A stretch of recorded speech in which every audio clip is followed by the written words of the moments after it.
तो आज हम लोग पहुँचे हुए हैं एक नमक की फैक्ट्री। नमक की फैक्ट्री का मीन्स है हमारा ये सागर, ये समुद्र, bay of Bengal. Bay of Bengal जो बंगाल स्टेट के पूर्व मेदिनीपुर डिस्ट्रिक्ट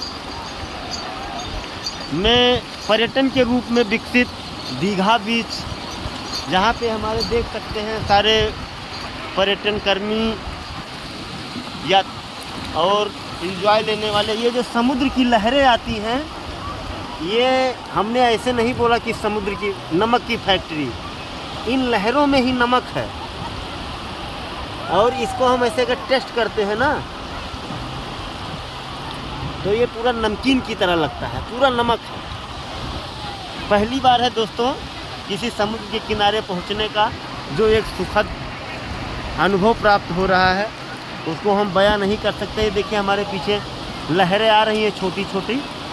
ये लगभग 1.5 किलोमीटर तक का, 1 मील तक का है एरिया।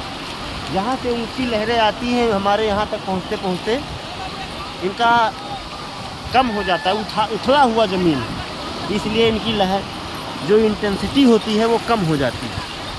तो आज हम यहीं पे आनंद लेंगे। नमस्कार मित्रों।